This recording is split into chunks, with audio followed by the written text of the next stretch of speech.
오늘은 예레미야 27번째 시간으로요. 예루살렘 하나님이 던지셔서 완성하신 평안이라는 제목으로 함께 말씀 나누고요. 그 12절부터 30절이 끝이 아니죠. 성경 없으시죠?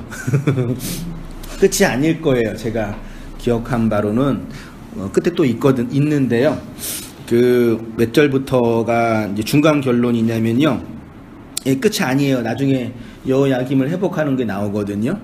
그 28절이 이제 결론이에요. 느부갓네살이 사로잡아간 백성은 이러하니 제7년이죠. 이게 느부갓네살 바벨론의 유다 침공이 한 번만 한 게 아니라 총 3번 정도, 그 3차 침입이라 그러거든요. 역사적으로 3번의 침입이 있었는데 첫 번째 침입 때 3023명이 포로로 잡혀갔고, 두 번째 2차 침입 때는 830명이 잡혀갔고, 3차 침입 때는 745명. 1차, 2차, 3차의 숫자가 다르죠. 1차는 많이 데려갔죠. 3차는 많이 안 데려갔어요. 무슨 뜻일까요? 1차는 3000명 데려갔는데 2차는 800명 데려갔고 마지막 3차는 700명이에요. 무슨 뜻일까요? 역사적으로 해석을 하는 거예요. 외국 나라가 나라를 침공했단 말이에요. 포로로 잡아갔다는 얘기는 1차 침입 때는 사람을 많이 안 죽였다는 뜻이죠. 이미 이해되시나요? 그러니까 얘네들이 쉽게 우리 항복할게요. 그런 거에 말하자면요. 그래서 좀 되어간 거죠. 근데 마지막 3차 침입 때는 거의 몰살한 거죠. 완전히 이스라엘이라는 그 도시국가가 완전히 이렇게 멸망당하는, 진멸당하는 그런 거죠. 그러니까 3차 때는, 그러니까 강대국이 약소국을 침공하는 이유는 그냥 죽이려고 하는 게 아니라 돈 뺏어가려고 하는 거거든요. 결론은요. 노예 잡아가고, 돈 뺏어가고, 금 뺏어가고. 잘 다루다가 마지막 이제 3차 때는 이제 이스라엘이 열받아가지고 우리 바벨론이랑 싸울 거라고 애굽이랑 붙었거든요. 근데 애굽이 망한 거예요. 그러니까 이제 완전히 이제 닭 쫓던 개가 된 것처럼 의지할 곳이 없어서 완전히 이제 멸망을 당해서 거의 이제 예루살렘이 국가적 도시적 기능을 상실한 황폐한 땅이 된 거죠. 그게 이제 마지막 장의 이야기입니다. 12절부터 이하부터 유다의 멸망에 대한 구체적인 내용이 기록되어 있죠. 한번 사모님 읽어주세요. 12절 이하부터 유다의 멸망에 대한 구체적인 내용이 기록되어 있습니다. 주된 내용은 바벨론의 사령관인 느부사라단이 예루살렘의 왕궁과 집을 불사르고 성벽을 헐고 사람들을 노예로 잡아가고 성전을 약탈했다는 내용입니다. 주로 사용된 단어가 불사르다, 헐다, 사로잡다, 깨뜨리다, 가져가다, 쳐 죽이다라는 단어입니다. 네, 여기 불사르다가 헬라 히브리어로 사라프, 헐다, 나타츠, 사로잡다, 라카흐, 깨뜨리다, 샤바르, 가져가다, 나싸, 쳐 죽이다, 나카. 이게 그 성전 제사 용어예요. 불 태우는 거는 정화의 의미가 있거든요. 그래서 단지 이게 뭘 불태운다라는 깨끗하게 해서 그 세균 같은 걸 죽일 때도 불로 하잖아요. 그러니까 정화, 나타츠 락가운을 이렇게 그 예레미야 1장 10절에 하나님이 예레미야에게 준 사명 때 헐고 깨뜨리고 무너뜨리고 할 때 그 선지자적 사명이죠. 제사장적 사명 중에 포함된다고 보는 거죠. 그런 걸 의도적으로 바벨론 왕 느부갓네살이라는 하나님이 세운 종을 통해서 사용하는 거죠. 단순히 이스라엘이라는 국가가 바벨론에 의해서 침공당해서 멸망한다는 세계사적인 역사적인 이야기가 아니라 그 안에는 하나님이 우리에게 행하시는 구속사적인 사건이 내포되어 있는 거겠지요. 쉽게 말해 하나님의 선택된 도시와 성전과 백성들이 공격을 당하고 무너지고 해체되고 깨트려졌다는 것입니다. 예루살렘이라는 평화를 상징하는 도시가 왜 이렇게 전쟁과 파괴의 현실이 되는 것일까요? 이전에 말씀드린 것처럼 원형과 의미를 드러내기 위해서는 원형과 의미를 담고 있는 모형과 상징이 파괴되어야 한다고 했습니다. 파괴라는 단어가 좀 감정적으로 마음에 안 들면 뭐라는 단어를 넣으면 좋을까요? 원형과 의미가, 모형과 상징이 해석되어진다. 그러면 기분은 안 나쁘시죠? 다 똑같아요? 무너뜨린다, 이렇게 해석되어진다, 깨닫게 되어진다, 이해된다라는 개념이 파괴된다라는 개념과 유사해요. 이해된다. 네, 이해된다. 귀신이 이해되면 귀신이 파괴되는 거죠.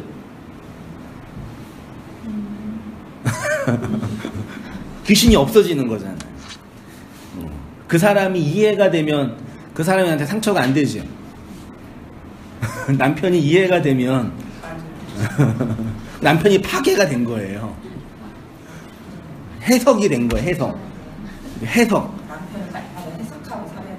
아, 그렇죠. 지혜로운 성도죠. 남편도 그러실 거예요.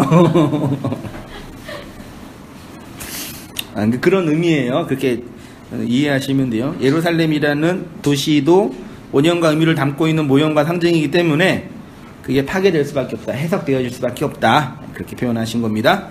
자, 예루살렘이 히브리어로 예루샬라임이래요. 요드, 레시, 바브, 신, 라메드, 요드, mem일곱 가지의 히브리 문자 알파벳으로 되어 있어요. 예루샬라임, 예루살렘이라고 한글로 있는데, 예루살렘이 예루엘과 샬렘이 합성된 단어랍니다. 예루엘은 다시 야라와 엘로 나누어지는데, 야라 보이셔요? 이건 던지다, 비를 내리다 이런 동사의 뜻이라고 하고요. 엘은 뜻이 뭐라고요?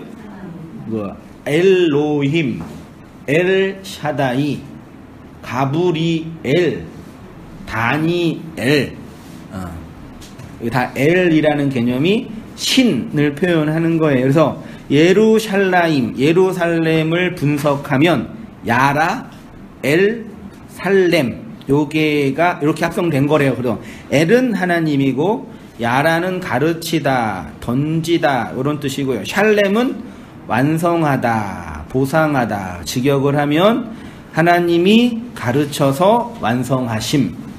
그게 예루살렘이에요. 하나님이 던지셔서 완성된 곳, 그게 예루살렘이라는 단어가 가지고 있는 뜻이랍니다.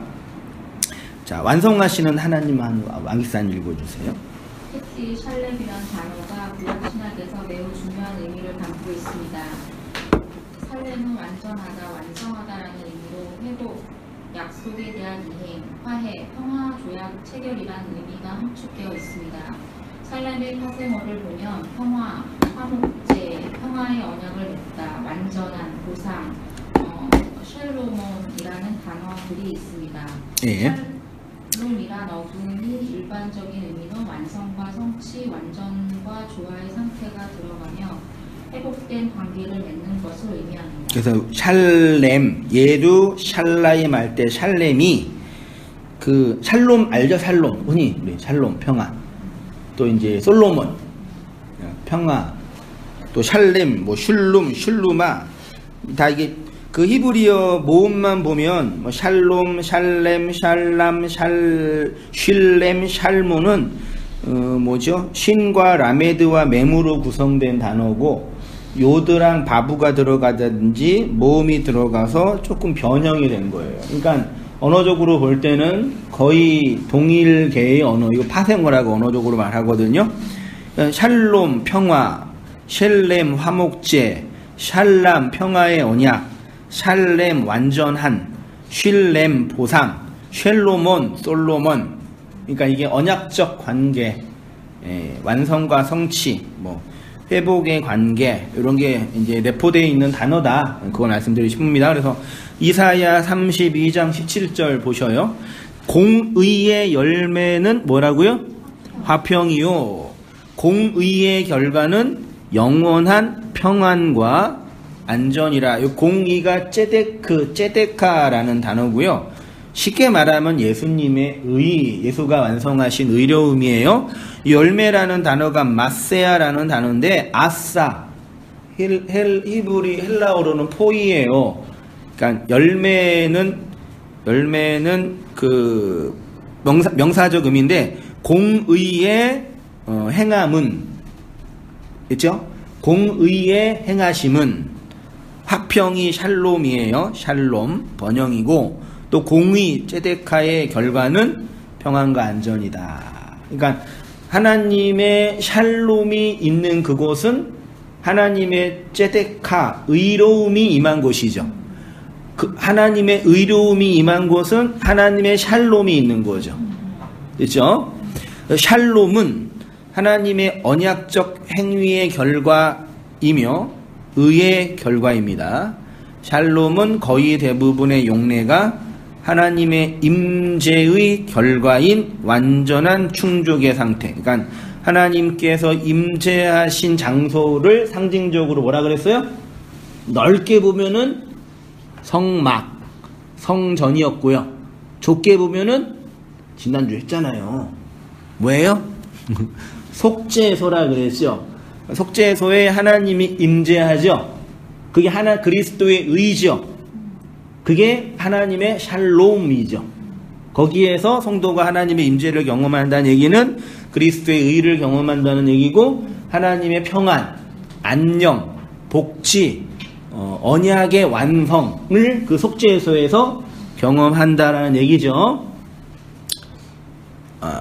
하나님은 자기 백성에게 샬롬을 말씀하시고, 대상 역대상 22장 9절에서 10절 밑에 각주 23번 보셔요. 보이십니까? 이거 한번 지은 자매님 크게 한번 읽어주셔요. 그가 한 아들이 내게서 나리니 그는 온순한 사람이라. 내가 그로 주변 모든 대적에게서 평온을 얻게 하리라. 그의 이름을 솔로몬이라 하리니 이는 내가 그의 생전에 평안과 안일함을 이스라엘에게 줄 것임이니라. 그가 내 이름을 위하여 성전을 건축할지라. 그는 내 아들이 되고 나는 그의 아버지가 되어 그 나라와 왕위를 이스라엘 위에 굳게 세워 영원까지 이르게 하리라 하셨나니. 감사합니다. 그래서 이스라엘의 왕이 누구죠? 첫 번째 왕이 사울, 두 번째 왕이 다윗, 세 번째 왕이 솔로몬이죠. 그래서 성전을 준비한 사람이 다윗, 완공한 사람이 솔로몬이시죠. 솔로몬, 말하자면 사울은 우리 애굽의 상태, 광야의 상태, 가나안의 상태를 성도가 이렇게 내포하고 있는 거예요. 사울이었던 내가 삭제당하고 광야 속에서 다윗이 또 40년 고생하거든요. 30년. 아무튼 그 다음에 솔로몬으로 완성이 되는 거죠. 이게 성도의 역사 속에서 복합적으로 어떻게 할까요? 그냥 이게 혼합돼 있죠. 맞나요? 우리 역사 속에서 혼합, 뭐렇게 해야 될까요? 하여튼 이렇게 혼합돼 있어요. 감정이라는 게 기쁨이 있고 슬픔이 있고 분노가 있잖아요. 그렇죠? 이게 하나만 있어요? 같이 있어요? 막 기쁨이 충만할 때가 있을 수 있지만 기쁨이 충만한다고 슬픔이 없어요? 이게 예를 들어서 이렇게 감정이 있고 이렇게 기쁨이 충만해요. 근데 기쁨이 있는데 여기 슬픔이 이렇게 내재돼 있단 말이에요. 이렇게요. 이게 없으면 기쁨만 가득하면 뭐예요? 조현병, 조울증, 조증. 요것만 있으면, 요것만 슬프면 우울증, 정신질환 중에 하나잖아요. 우리가 건강하게 감정 정서를 활동하려면 이게 복합적으로 잘 이렇게 동양 철학으로는 조화라 그러죠. 서로 이렇게 조화를 해서 우리의 정서에 있는 거예요. 이게 조화된다 그런 개념은 아닌데 우리 역사 속에서 이거를 성도가 경험하는 거죠. 해석을 하고. 자, 네. 민수기 6장 23절. 아론과 그의 아들들에게 말하여 이르기를 너희는 이스라엘 자손을 위하여 이렇게 축복하여 이르되 여호와는 내게 복을 주시고 너를 지키시기를 원하며 여호와는 그의 얼굴을 내게 비추사 은혜 베푸시기를 원하며 여호와는 그 얼굴을 내게로 향하여 드사 평강 주시기를 원하노라 할지니라 하라. 그들은 이같이 내 이름으로 이스라엘 자손에게 축복할지니 내가 그들에게 복을 주리라. 있죠? 그 다음 한번 우리 장문사님 읽어주셔요. 어디 읽어요? 제사장의 축복. 이런 살림에 대한 복을 설명이 아론과 그의 자손들의 축복에 등장합니다. 이 축복은 하나님의 하나님을 닮았다. 여호와의 의의 복을 받는 자이고 보호받는 자이고 손해받는 자입니다. 네, 그래서 뭐 바라크, 샤마르, 하난과 함께 쓰여진 단어가 샬롬, 평안이죠. 이사야 9장 6절 보세요. 이는 한 아기가 우리에게서 낳고 한 아들을 우리에게 주신 바 되었는데 그의 어깨에는 정사를 메었고 그의 이름은 기묘자라 모사라 전능하신 하나님이라 영존하시는 아버지라 평강의 왕이라 할 것임이라.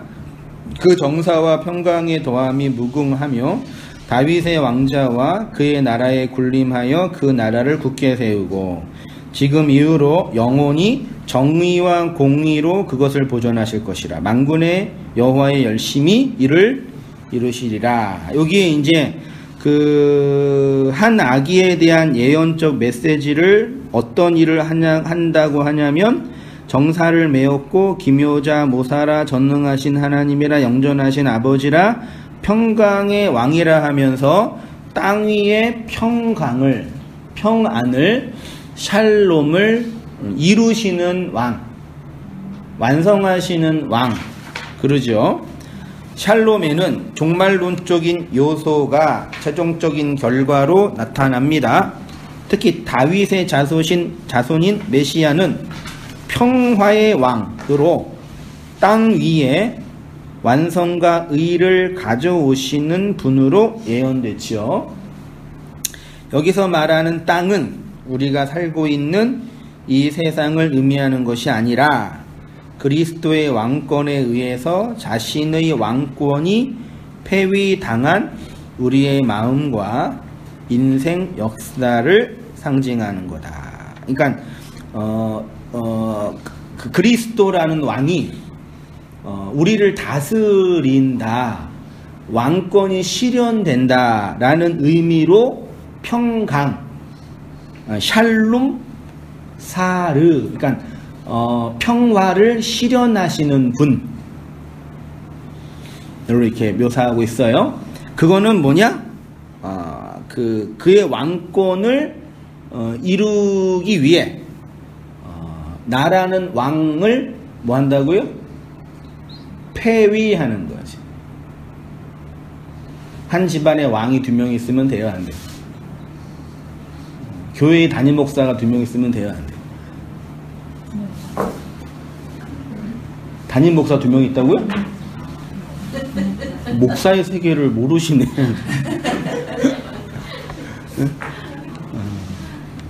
그래서 미국에는 협력 목회라는 게 잘 돼 있거든요. 동역자, 동사 목사라 그러죠. 한국에선 동사 목사가 제대로 한 것이 하나도 없어요. 같이 우리 협력하자 우리 시작했잖아요. 반드시 분리돼요. 처음 시작할 때 힘들 때 가난할 땐 할 수 있는데요. 조금 이제 규모가 생겼으니 헤게모니 싸움이 일어나잖아요. 그러면 어떤 목사 설교가 은혜가 되네, 어떤 목사는 설교가 은혜가 안 되네, 또 그럴 거 아니에요. 뭐 네가 잘났네, 내가 잘났나 그럴 거 아니에요. 하나님의 은혜로 다 이렇게 보듬어 준다고요? 그 미국에는 그 협력 개념이 잘 돼 있는 우리나라에는 그게 한동안 유행했어요. 그거 한국에서. 워낙 개척이 힘드니까 같이 협력하자. 근데 초창기는 원래 집안도 같이 가난하고 힘들어서 막 먹고 살 거 없을 때는 이혼 안 하거든요. 근데 좀 살만하고 그러면 이제 남편이 또 딴 생각하고 그러니까 이제 그러는데 교회도 비슷한 것 같더라고요. 뭐죠? 주방의 권세, 주방 권세, 교회에서 가장 큰 권세가 두 가지가 있잖아요. 네? 주방 권세와 돈 권세. 두 가지가 가장 큰 권력이거든요. 교회 목사 아무것도 아니에요. 그 나부랑이 아무것도 아니에요. 그래서 그 주방에 권사님 두 분이 계시면 큰일 나요. 밥할 때 주일날 태양이 두 개 있으면 안 되거든요. 주방 권세 누가 지냐? 이게 이제 그 여전도회와 권사의 가장 큰 싸움이고, 이제 남자들은 재정을 누가 또 이제 권세를 잡고 있냐. 집안에서도 그러죠. 그렇죠. 세상은 다 그런 것 같아요. 내가 왕이죠. 그리스도도 왕이잖아요. 왕이 2명 있으면 돼요, 안 돼요? 안 되죠. 그래서 한 명은 반드시 죽어야 돼요. 그 왕이 죽은 흔적이 사울이 패한 거죠. 그게 우리 안에 평화를 완성하시는 그리스도의 왕이다. 그렇죠? 그래서 그리스도 왕인 거죠? 그렇죠? 아직도 그 권세 싸움 하고 계셔요? 아니죠? 최소한 여기 앉아 계신 분은. 그렇죠? 쉬운 것 같지만 어렵더라고요. 예. 지난주 말씀드린 것처럼 인간 자아 탄생과 발전 단계는 우상을 만들고 확장하는 과정과 같다라고 해서 이걸 이제 심리학적으로 분석한 분들은 아직 없는데, 제가 뭐 심리학을 전공하지는 않았고 정신분석학으로 학위 받은 건 아닌데, 꾸준히 공부하고 또 이렇게 상담하고 이렇게 경험한 바로는 자아가 왕이거든요. 왕권. 예수님 믿으려면 자아가 있어야 돼요. 자아가 없는 어린아이는 예수님 믿어요, 안 믿어요? 걔네 기도하는 거 되게 예쁘지요? 우리 권사님들 자기 손주가 이렇게 막 하나님 기도하면 너무 예쁘다 그러는데, 이게 대단하지 않냐 그러는데 다 그러는 거예요. 절간 가도 그러고 다 그래요. 그걸 뭐 대단하게 은사 받고 성령 받아가지고 은혜 받았다고 생각하는데, 그냥 원래 그렇게 예쁘게 하는 거예요. 그러고 있다가 이제 사춘기 들어가면 지멋대로 하는 거예요, 애들이. 그걸 신앙이라고 되게 또 좋아하더라고요. 아직 자아가 없으니까 밖에 있는 권력자가 하라는 대로 하는 거예요. 분위기 따라가는 거예요. 지금 기도하는 분위기구나, 기도하고 이렇게. 예수님 만나고 싶어요. 그러면 막 울고 막 애들이 막 무릎 꿇잖아요. 학습된 거예요, 그거. 신앙 아니에요, 그거. 자아가 없으면 신앙이 들어갈 자리도 없는 거예요. 아직 그 자아가 없는 거니까요. 그럼 걔네들은 어떻게 해야 되냐? 그냥 잘 먹이고 키우면 돼요. 이렇게 보살펴주고, 사랑해주고, 기도해주고, 말씀 읽어주고.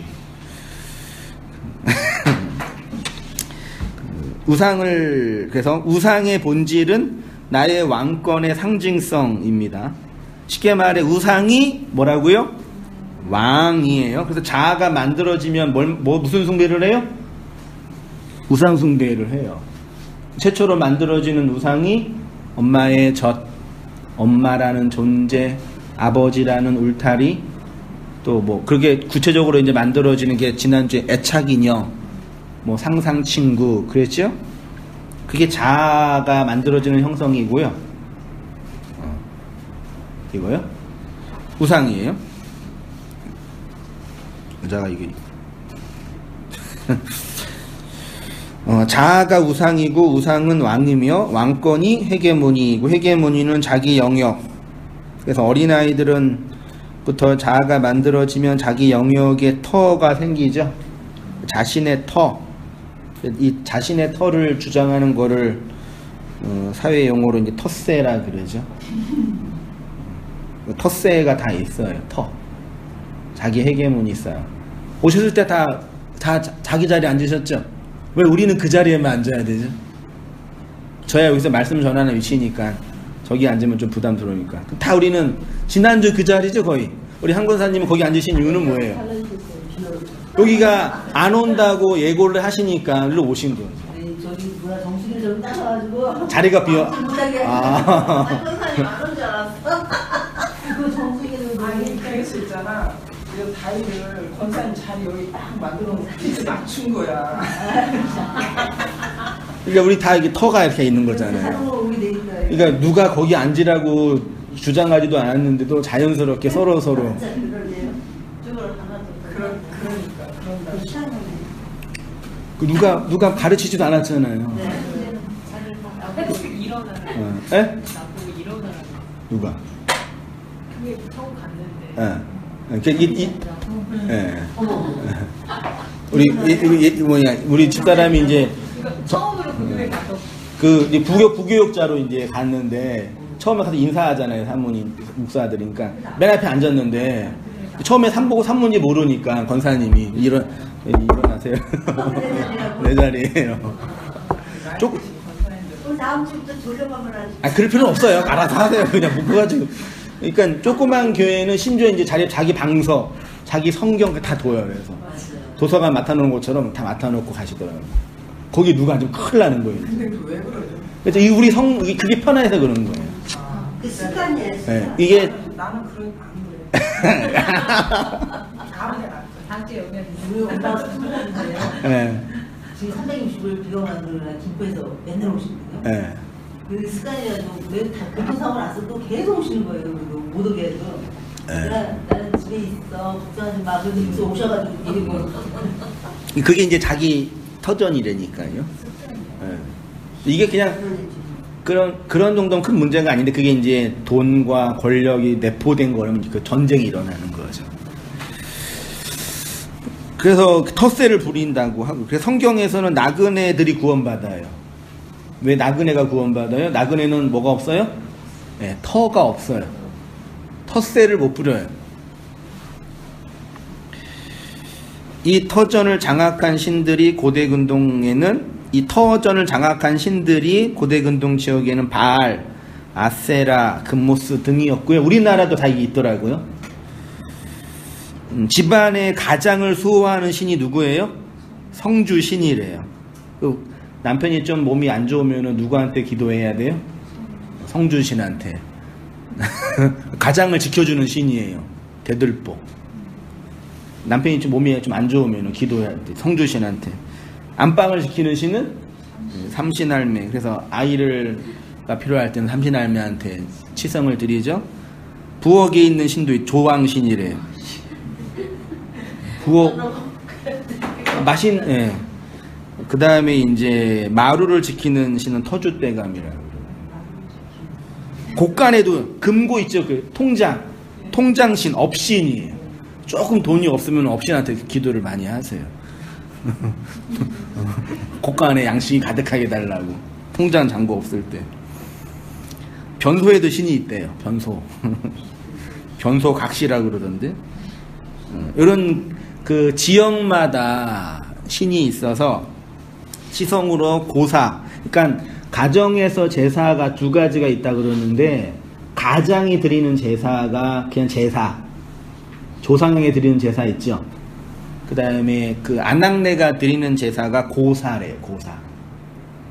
그 고사 드릴 때 좀 영명한 무당 초빙해가지고 구판 부리죠. 그게 가정에서 드리는 아낙네 여자가 하는. 그래서 일이 뭐 회사에서 일이 잘 되길 원할 때 제사는 그 혈통 씨를 혈통에 오고 고사는 이제 현실의 문제. 이런 거 공부하고 보면 올수록요. 아, 이 세상에 다 하나님이 다 그 진리와 그 마음을 주셨구나 생각이 들어요. 이게 터줏대가 복간시키는 업신이다. 네. 사람들이 뭘 하나만 네가 나를 업신여기냐? 네, 그쵸. 네. 그거죠. 네가 나를 그러니까 업신 보인다. 그런데 이러한 귀신들은 그러니까 이 귀신이 뭐냐면요, 그 영역을 지키는 터예요, 터. 그게 귀신이 아니라 우리의, 결국 우리의 욕망과 우리의 자아와 우리의 우상에 대한 투영이에요. 그 왕권. 자, 나 자신이 우상이고 왕이다. 그렇죠? 결국 구원이란 우상으로 형상화된 자기 헤게모니, 자기 왕권, 자기 텃세의 파괴로 나타나는 거죠. 이게 구원이죠. 그래서 사람이 구원받을 수 있는 희망은 자신 밖에서 들어오는 진리의 말뿐이 없죠. 그러니까 자력 구원을 말하는 불교 같은 종교가 왜 허구일 수밖에 없냐면, 인간이라는 존재가 있고 자아가 만들어지면 이 자아의 투영물이 뭐라고요? 우상이에요. 우상이 발전할수록 자아가 발전하는 거예요. 그래서 이게 우상이잖아요. 이게 나예요. 얘가 구원받으려면 우상이 대오각성을 해서 변화돼서 할 수가 없다고요. 어떻게? 밖에서 나라는 털을 공격하고 들어오는 어떤 밖에서부터 들어오는 존재가 필요해요. 그걸 타력 구원이라고 종교학에서 말하는 거예요. 근데 밖에서 그리스도라는, 그러니까 우리가 결론 내린 그리스도의 진리가 들어와서 나라론 자아의 털을 공격하고 무너뜨리고 헐어서 요 자아와 그리스도의 말이 하나가 되는 걸 생명이라고, 쪼에라고 표현한 거예요. 근데 목회적으로 경험할 때, 경험적으로 성도님들과 사람들을 뵐 때 요 자아가 유독히 강한 분들이 있어요. 많이 경험하시죠? 이 강한 분들은 뭐 그리스도의 말의 능력이 없기 때문이 아니라 구원의 가능성이 희박해지겠죠. 왜? 구원의 가능성은 들어와야지만 가능하니까요. 들어올 수가 없단 말이에요. 이게 들어와야 돼요. 들어오려면 여기에 말하자면 말이 들리는 귀가 있어야 되는 거예요. 통로. 그리고 귀 있는 자만 들을 수 있는 거라고 표현하잖아요. 이 말을 들을 수 있는 그 통로. 여기 열려야지 들어와서 여기서 이제 내전, 가나안 정복 전쟁이 일어나는 거거든요. 이 정복 전쟁이 일어나서 들어와서 중간을 치고 허리를 끊고 남부를 공격하고 머리를 깨서 가나안이 완성되는 거죠. 그 가나안 정복 전쟁 이야기예요. 이들의 특징은 자아가 아주 강하게 형성된 사람들입니다. 여기서 말하는 자아가 강하다라는 것은 자기의 의와 자기 고집이 강한 사람을 지칭하는 게 아니에요. 누가 고집이 제일 세요? 여기 있는 사람 누가 제일 황소 고집이에요?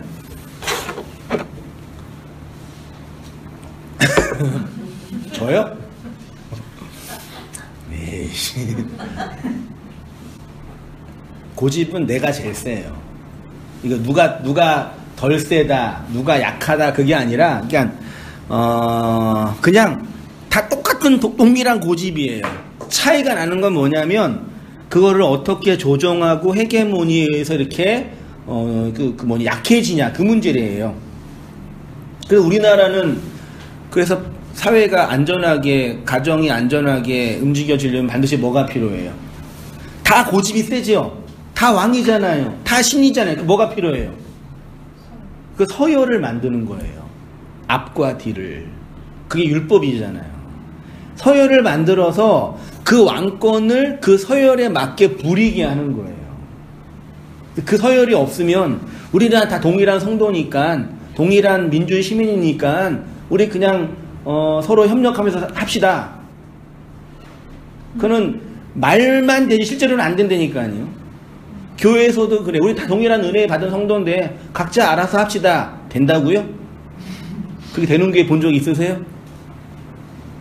없어요. 가정에서도 그게 애들도 서열이 있어가지고 정해줘야지 하든지 말든지 하는데, 왜냐면 그 서열을 하는 게 나쁘고 안 하는 게 그 뜻이 아니라요. 뭘 말하면 다 왕이라고요. 다 신이라고요. 그래서 그게 전통사회에서는 농경사회였으니까, 농경사회는 사람들이 많이 있어야 노동력이 나오니까 같이 모여야 되잖아요. 시족사회. 모이는데 맨날 싸우잖아요. 그 서열을 만드는 거예요. 나이별로. 지금은 농경사회가 아니고 노동력이 필요 없는 사회니까 다 가족이 어떻게 됐어요? 흩어져지잖아요.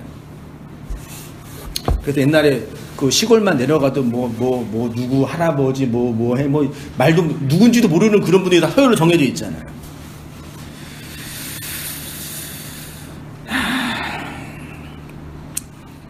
제가 제일 강한 게 아니라요. 다 강해요. 정말 나쁜 놈은 취급하지 마세요. 신념은 강할 수 있죠. 종교적 신념은. 제가 말씀드리고 싶은 것은 자아가 강한 사람들의 모습은 이런 고집이나 신념이 강한 게 아니라 모든 이유와 원인을 자기 안에 두지 못하고 자기 밖에서 찾는 사람들입니다. 이게 되게 중요한데요. 그러니까 제가 뭘 말씀드리고 싶냐면 구원의 가능성이 희박한 사람이 있다 가정을 합니다. 구원 받기가 매우 어려운 사람들이 있다 가정을 하는 거예요. 그럼 그 사람들의 특징이 뭐냐? 자아가 강하다. 거기서 말하는 자아가 강하다는 얘기는 고집이 세다가 아니라 이유와 원인을 자기 안에 두지 못하고 자기 밖에 두는 사람이에요. 복음과 그리스도의 캐리그마가 가감없이 증거가 됐잖아요.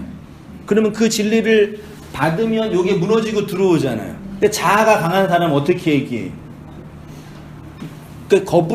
거부한다고도 안 해요. 너무 말씀이 어려워. 너무 설교가 길어. 너무 용어가 헷갈려. 이렇게 목사가 키가 작어. 계속 핑계를. 네, 그런 식으로 그 원인에 대한 핑계를 밖에 두는 거예요. 그런 사람들이 잘하는 게 뭐냐면 밖에서 들어오는 말씀을 잘 튕겨내는 거예요. 놀라운 기술력이에요. 이렇게 너무 잘 쳐요. 핑퐁 심리라 그래요.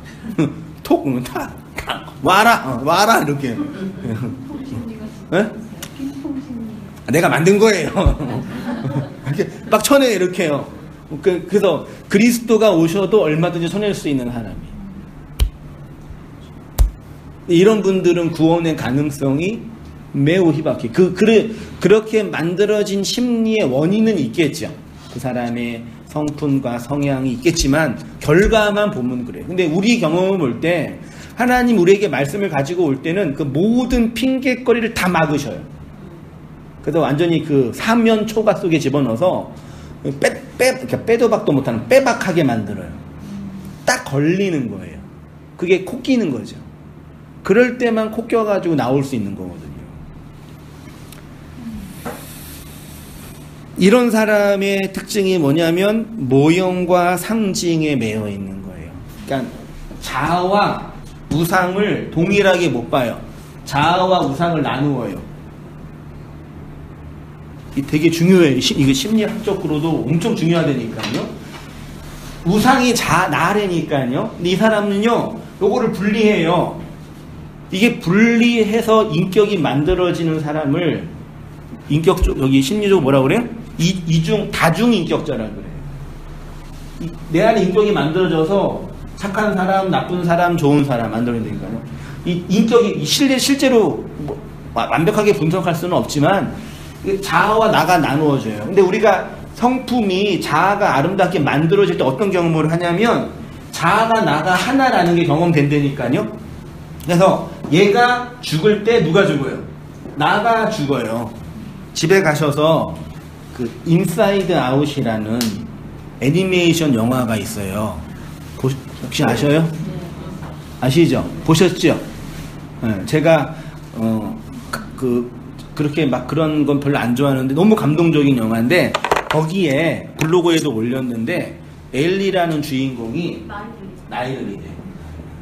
나일리라는 11살짜리 여자, 지금 한국 나이 한 13살 어린아이가 이제 그 여러 가지 인격 분할을 하는데 어렸을 때 놀았던 봉봉이라는 친구가 있어요. 봉봉 맞아요? 봉봉이라는 친구가 있는데 그 정서의 감정의 그 무의식의 쓰레기통에 우리의 정서가 이렇게 다 들어가거든요. 쓰레기통에 기쁨이라는 인격이랑 봉봉이라는 옛날 친구가 gat혀 있었어요. 얘가 나와야지만 이 나일리의 정서가 회복이 돼요. 근데 봉봉이가 있는데 이 봉봉이가 이 기쁨이를 올려 보내야 되는데 못 올라가. 그래서 어떻게 돼요? 지은자매. 네? 안 봤어요? 이걸 안 봤단 말이에요? 꼭 봐요.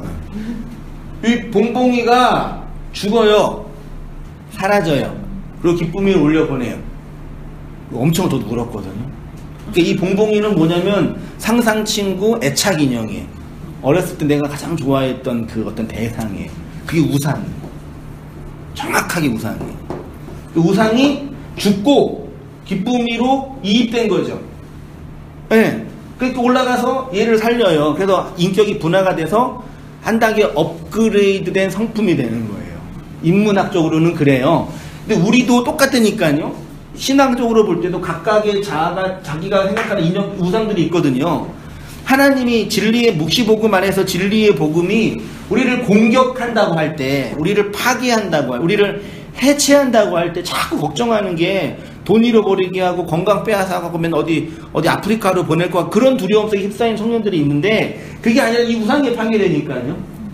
요거를 죽여서 나를 살리는 거죠. 그게 생명이니까요. 예루살렘 성이 딱 그거예요. 이스라엘의 봉봉이. 근데 그 상징과 모형에 갇혀있는 사람은 절대 이거를 몰라요. 그래서 봉봉이와 함께 무의식의 세계 속에 갇혀있는 거예요. 과거의 상처에 매여있는 사람. 심리적으로. 밖에서 나오라 그러잖아요. 안 나오죠? 왜요? 여기가 좋으니까. 왜요? 내가 왕이니까 모든 이유를 밖에 두면 네 잘못이야, 네 잘못이야, 네 잘못이야, 네 잘못이야. 누가 왕이에요? 내가 왕이에요. 왕권. 인생 지옥의 현실. 누구 읽을 차례예요? 홍문사님이신가요? 이런 사람들은 그리스도의 말을 잘 받아치는 능력과 기술이 있는 것입니다. 밖에서 들려오는 구원의 메시지를 듣지 못하기 때문에 그의 마음은 공포와 두려움, 비겁함과 자기 정당화가 가득한 인생 지옥의 현실을 살아갈 수밖에 없습니다. 우리의 삶이 지옥이라고 정의할 때는 이 세상이 살기 힘들고 서로 경쟁하는 세상이라는 측면도 있지만 보다 엄밀한 의미에서 지옥은 우리 내면, 속마음과 관련된 것입니다. 우리 내면이 지옥이란 것은 너무 힘들고 고통스럽다 정도가 아니라 삶의 원인과 이유를 자기 밖에만 두려고 하는 것에서부터 시작됩니다. 우상을 보지 못하고 자아만 보는 사람이기도 합니다. 그 우상이 내 자아라는 것을 모른다는 것입니다. 네, 이런 사람들의 특징은 말씀에 대한 내면적 반응이 없습니다. 외적 반응을 해요. 어우 놀랍다, 어우 뛰어나다, 어우 깊다, 어우 화려하다. 또 없나요? 어우 멋있다. 누구한테 그런 걸 표현해요? 우상한테 하잖아요. 어우 원어원 멋있다, 어우 소녀시대 예쁘다, 어우 레드벨벳 탁월하다. 자기 아내한테 그런 얘기 해요? 아 진짜라니까요. 애들이 그 아이돌한테 미쳐있는 이유가 그거예요. 그거 존재로 내 자아를 투영하는, 그거를 장사꾼들이 잘 이용해 먹는 거예요. 왜요? 욕망을 주어서 사는 거니까. 현대인의 소비를 보면요, 엔겔 지수가 높은 가정을 제외하고 그 생필품을 사는 거는, 생필품이 막 화려하게 포장된 거 본 적 있으세요? 왜 그럴까요? 그거는 반드시 사야 할 문제니까 선택의 여지가 없어요. 근데 고가품은 사치품이라고 그러죠. 그거는 포장이 너무 화려해요. 왜요? 자랑해야 되니까. 포장비가 반이야. 그게 욕망에 대한 투영이라니까.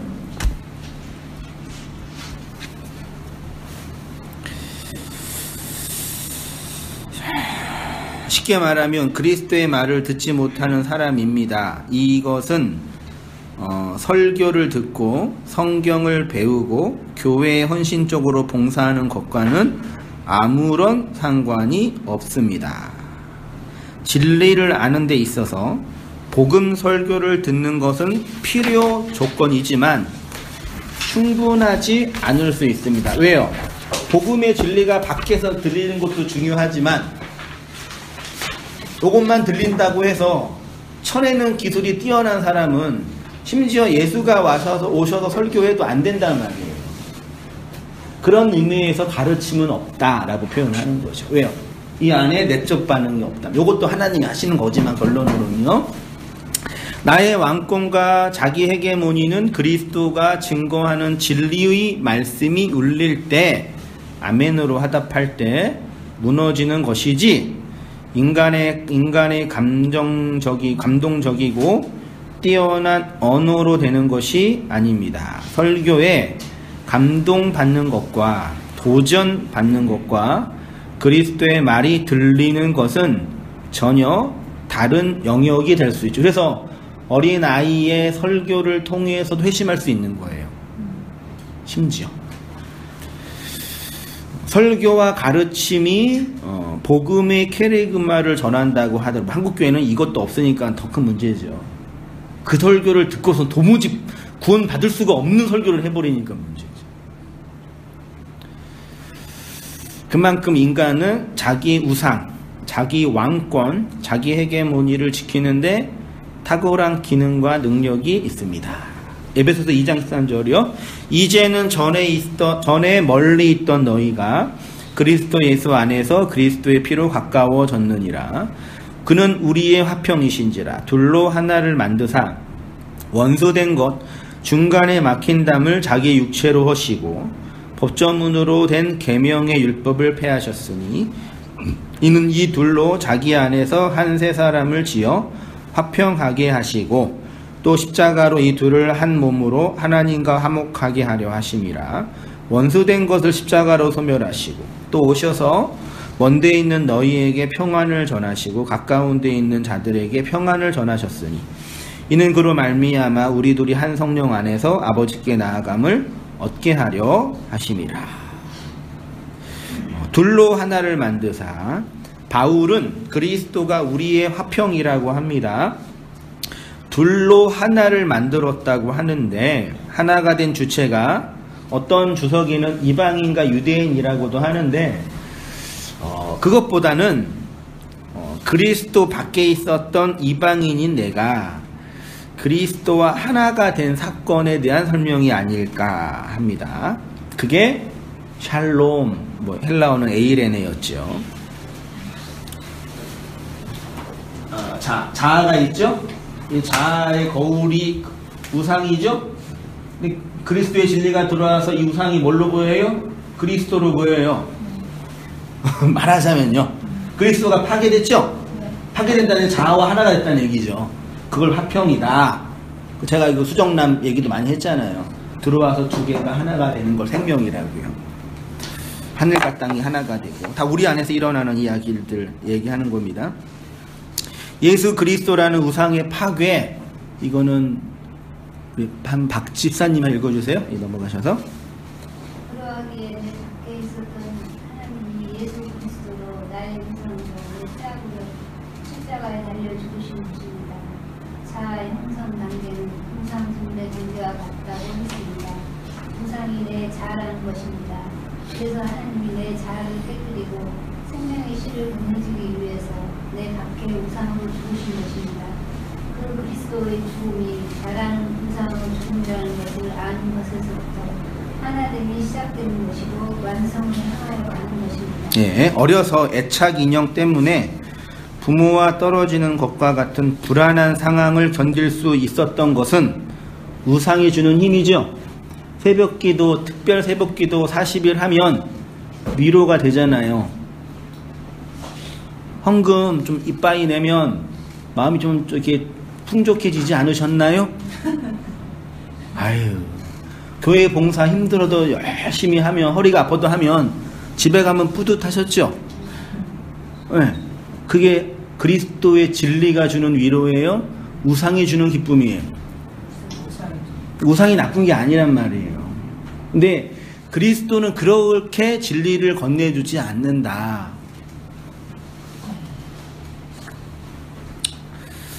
그런데 그 우상은 또 다른 내 자아. 그럼 결국 뭐 때문에 기쁜 거예요? 열심히 봉사한 나, 헌금 많이 낸 나, 열심히 교회 일한 나가 나한테 위로가 되잖아요. 그리스도는 없고. 내가 배견한 거지. 그렇죠. 또 어린아이한테 되게 필요해요. 어린아이한테는 자아 형성 단계가 나라는 존재가 회복되는 거니까 그 되게 필요해요.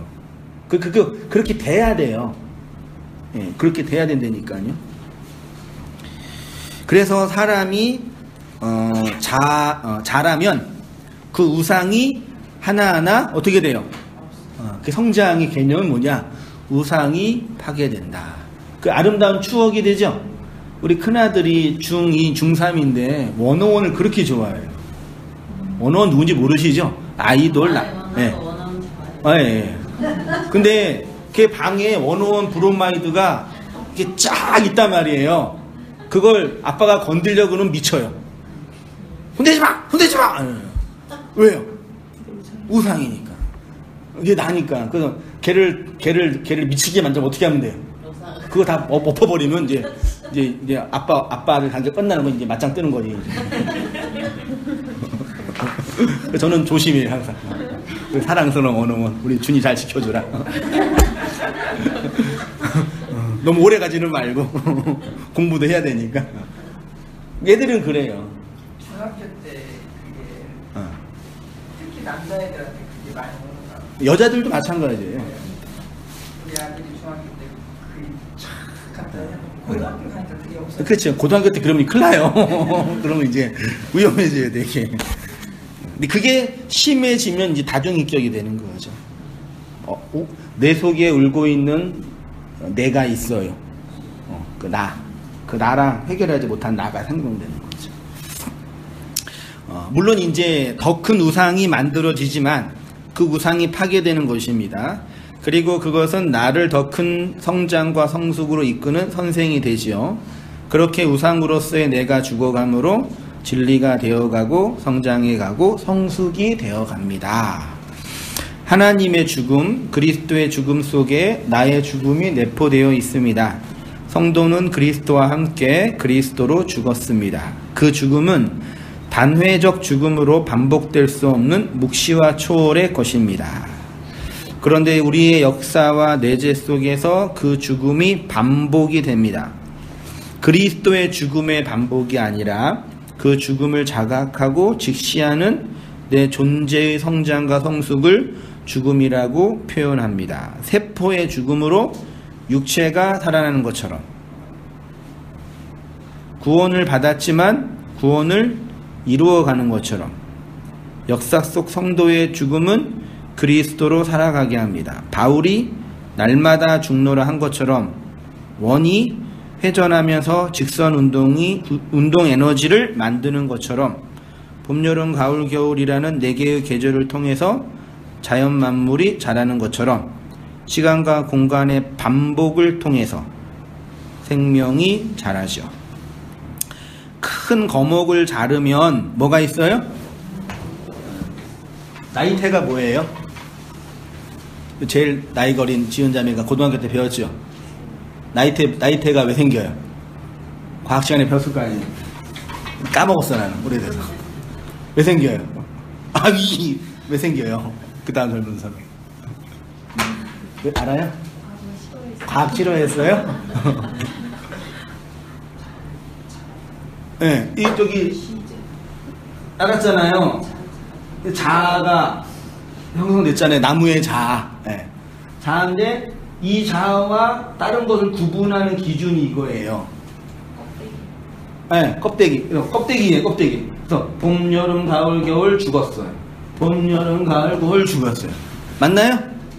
이거 이렇게 하잖아요. 그래서 오래 자란 거목은 있죠? 이 나이테가 나무만 있나요? 우리는 어디 있어요? 이마에 있으시잖아요. 주름, 피부, 생기잖아요. 오래 산 사람은. 근데 이건 죽어서 생기고, 이거 나이살이라 그러잖아요. 그렇게 하잖아요. 육체가 되잖아요. 우리의 영적인 부분에서. 그러니까 이거 없이 그냥 완벽하게 동그란 원이 된다. 저는 그렇게 생각하지 않아요. 끊임없이 봄, 여름, 가을, 겨울에 4개의 계절을 통해 경험하고 죽고 경험하고 죽고 경험하고 죽고 경험하고 죽고 경험하고 죽고 그 과정이 그리스도의 왕권에 실현되는 샬롬과 평안의 과정이다. 그렇게 건강하게 자란 나무가 거목이다. 제 청년 때나 신학생 때 그 신학의 거목, 칼빈, 루터, 조나단 에드워즈, 로이드 존스 이런 거목들의 책을 보면서 나도 그렇게 진리를 전해야지. 그렇게 그 꿈꾸었던 우상이었죠. 저희 큰바위 얼굴이었죠. 어느 순간 큰바위 얼굴이 누구예요? 나구나. 그 우상이에요. 이거를 잘 이제 인문학도 이용해가지고 이제 뭐 적극적인 사고 방정식, 욕망의 법칙 등등 만드는 겁니다. 이것은 이전과 지금을 구분하는 기준으로 죽음과 살음의 반복으로 만들어진 흔적입니다. 우리도 마찬가지입니다. 이전에서 지금으로 건너온 그 지점이 죽음이죠. 그래서 우리도 나이가 들면 피부뿐만 아니라 마음의 주름이라는 나이 들음의 증거로 죽음의 흔적, 이거는 바울이 갈라디아서인가에 스티그마타라 그랬나요? 그 예수의 흔적이라고 그랬죠. 예수의 흔적이라고 했죠. 진리의 흔적이 형성되는 거죠. 그 흔적은 이전과 지금, 죽음과 살아남을 확인하는 근거가 되죠. 성도의 죽음은 성도의 영적인 나이테입니다. 그러니까 나이 들음을 무시할 수 없습니다. 근데 우리나라의 꼰대는 뭐예요? 소위 말해 꼰대라고 하는 그 비속어가 나온 이유가 뭐예요? 나이 값을 못하는 어른들. 근데 실제로 인간은요, 그리스도의 진리를 받지 않으면 나이 값 못해요. 그냥 시간과 공간성의 밥만 많이 먹은 것 뿐이 없어요. 모독하는 얘기가 아니라요, 교훈받지 못하고 그 교훈으로 자기를 성찰하지 않고 자기를 돌아보지 않는 사람들은 그 꼰대뿐이 안 된다니까. 자기 권력만, 자기 헤게모니만 부리고. 그래서 좀 우리나라 이렇게 민주화도 이루고 산업화도 이루어서 잘 사는 나라가 되고 있는데, 이 좀 이렇게 사상적으로나 관계적으로 볼 때, 그럼 좀 좋은 어른들이 안 계신 게 뭐 전혀 없는 건 아니지만, 교계의 어른, 저 입장에서 내가 닮고 싶은 그런 어른. 돌아가신 분은 많이 계셔요. 그분들은. 근데 어른, 나도 이제 나이 먹고 이제 들어갈 텐데 나중에 나이 들어서 그런 어른이 될까? 될 수 있을까? 그런 거. 그게 거목입니다. 성도의 죽음은 성도의 영적인 나이테입니다. 성도는 이렇게 죽어감으로 거목이 됩니다. 몇 살쯤 되셨어요?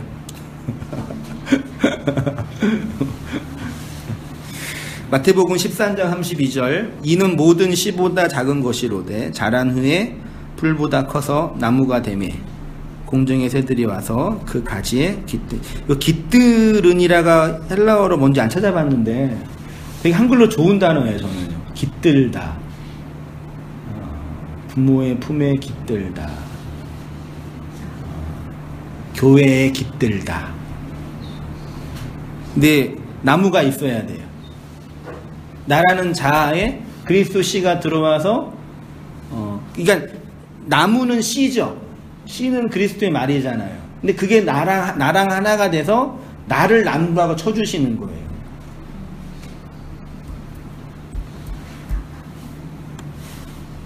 그렇죠. 아빠 씨와 엄마 씨가 만나서 우리 애들이 됐잖아요. 제가 애들한테 맨날 자기 전에 물어보거든요. 넌 어디서 왔니? 어렸을 때는 저 하늘에서 왔다 그러고, 생물학적 얘기해주죠. 엄마 씨와 아빠 씨가 만나가지고 하나가 됐다. 지금은 어디서 왔니? 그럼 짜증을 내야지. 왜 그런 거 물어보냐고 짜증. 근데 보면 볼수록 신기해요. 그치, 우리 씨가 그리스도잖아요. 근데 그리스도의 씨인데 이렇게 됐는데, 나지만 그리스도로 인정해 주는 거잖아요. 그게 자식이 갖고 있는 아주 중요한 상징적 메시지잖아요. 그렇게 나무가 돼야지, 거목이 돼야지 공중의 새들이, 율법을 상징하는 공중의 새가 안식해서 진리로 거대한 숲을 이루어서 살게 하는 땅이 되는 거죠. 이 땅에는 완전한 유토피아는 세울 수 없지만, 또 그것도 불가능하지만, 우리의 마음, 우리의 역사가 그런 울창한 숲이 되는 거죠. 황량하면 안 돼요. 그래서 제가 감동적인으로 본 것 중에 하나가, 중국인가 몽골 어디에 한 남자가 한 3, 40년인가 사막에 혼자서 나무를 심은 거예요. 한 20년, 30년 동안. 울창한 숲이 됐어요. 혼자 사막에 나무 심고 물 뿌리고, 나무 심고 그것만, 나무 심고 물 계속 물 갖고 오고. 나는 그거 보고 와, 대단하다 진짜. 그냥 숲이 됐다니까요. 거기에서 짐승들 와서 쉬고. 사막이 아니에요. 그냥 오아시스도 아니에요. 그냥 울창한 숲이 된 거예요. 그게 이 땅에서 우리가 경험하는 하나님 나라잖아요. 그렇게 사막과 같은 내 마음 속에 말씀의 씨가 들어와서 울창한 숲이 된 거잖아요. 그러니까 묵시복음을 깨닫는 성도님들의 심리적, 과거적 트라우마를 이해 못하는 바는 아니지만, 너무 그거에 이렇게 공포심과 두려움에 갇혀서, 그렇게 배타적으로 한다든지, 그러지 마세요. 너무 그런 분들이 많이 있어가지고, 마음이 아픈데. 네. 다 하나님 주신 귀한 것들이잖아요. 나무가 많아야 숲이 살고, 율법으로서의 공중의 새들이 깃들여 진리로 완성됩니다. 예루살렘은 이렇게 하나님이 던지셔서 가르치심으로 샬롬을 완성하는 복음의 풍성한 은혜를 담고 있는 것입니다. 그 은혜로 찬양하고 기도하는 우리의 삶이 되길 바랍니다. 네, 기도하겠습니다. 하나님 아버지, 은혜와 사랑을 감사합니다. 예루살렘이라는 모형과 상징을 통해서 아버지의 그 원형과 의미를 가르쳐 주시고 깨닫게 해주셨사오니, 주님이 주신 그 복음과 진리의 내용을 담고 생명으로 살아가는 우리의 삶이 되도록 이끄시고 붙잡아 주시옵소서. 왜곡된 우상 숭배 안에 갇혀 있었던 저희가 그리스도의 말로 살아나서 그리스도와 하나가 되고 그 생명을 누리며 살아가는 삶의 현실이 어떠한 것인지를 또한 배우고 나누고 있습니다. 과거의 상처와 왜곡된 율법에 갇혀서 후우적거리지 아니하고 생명과 자유와 안식 속에서 하나님의 샬롬을 누리고 그 평안을 누려서 그리스도의 왕권이 실현되는 우리의 삶이 될 뿐만 아니라 그렇게 모여있는 귀한 온땅교회 공동체가 되어지도록 아버지 인도해 주시고 은혜 내려 주시옵소서. 죽음의 흔적을 두려워하거나 무서워하지 않고 그리스도의 말로 살아나고 있음을 또한 기뻐하고 그 생명으로 울창한 숲으로 나무로 건강하게 자라가는 우리의 모든 삶이 되어지도록 하나님 은혜 내려 주시옵소서. 이제는 우리 주 예수 그리스도의 은혜와 하나님 아버지의 크신 사랑과 성령의 교통하심이 우리 모든 성도님들의 삶 속에 지금부터 영원까지 함께 있을지어다. 아멘.